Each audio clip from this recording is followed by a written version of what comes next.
गुब्बारा वाले। गुब्बारा वाले? हाँ गुब्बारा। कौन कौन गुब्बारा बेचते हैं? 60 रुपया इनाम दिए 4-5 लोग का। रंजन भाई गुब्बारा वाले किका दीन हमें दीन तुम्हें दीन और इनका लोग निरोध दीन इनका लोग निरोध न करते क्यों? मेरे चलो शुक्रिया लगा दो अब सब गुब्बारा उठा ले। शुक्रिया है ना।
भारतीय के तरफ से ज्ञान से तुम्हारे लिए आया है।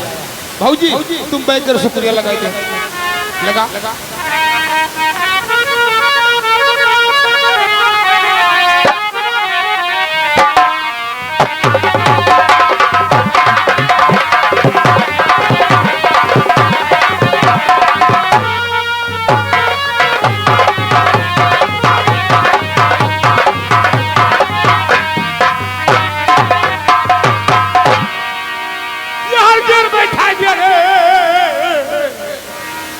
और उठना है तो उठ जा वो तुम रूठना है और उठना है तो उठ जा वो तुम हमको फुर्सत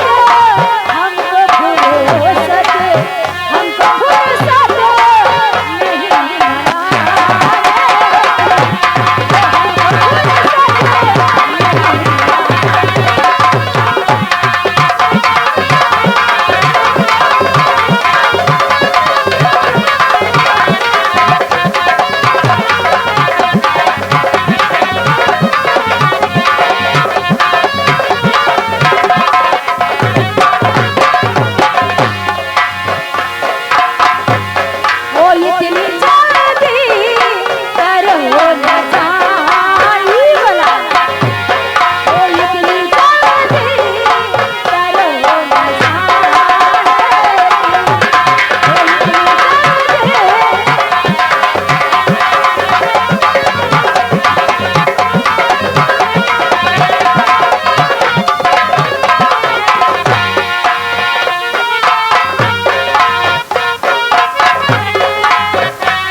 इनकी तरफ से 50 रुपया है।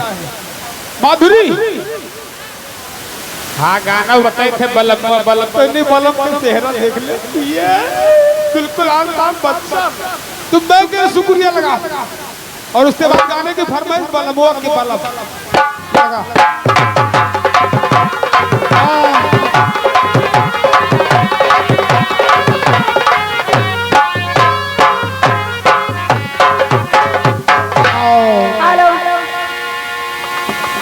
वो साथ देना है तो जिंदगी भर का तो क्या घड़ी का सहारा सहारा नहीं साथ देना है।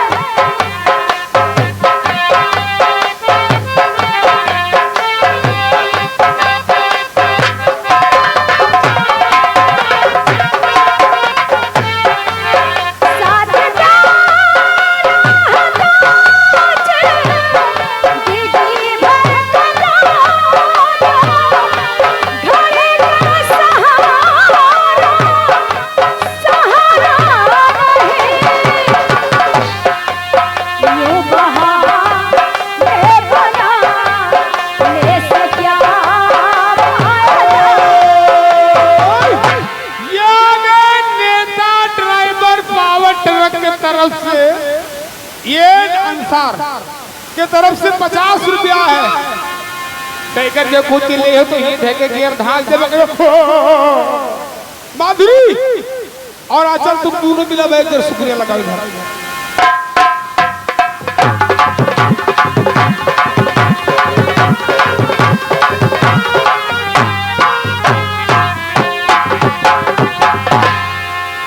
फरमाइश से पहले इधर बलमुआ के बालम यूं बहाने बना मेरे से क्या अगर ये गाना नहीं जानती हो तो गाना वो वाला सुना दो। माधुरी गंगा पार से उलट टिहरी और गाना नहीं रहा है। नहीं गाना ये वाला बहुत पुराना आदमी है लो। ओ गंगा पार से उलट टिहरी बैठी कहाँ बैठी ओ राजा बैठी ओ सैया बैठी गुल्ला कटार बैठी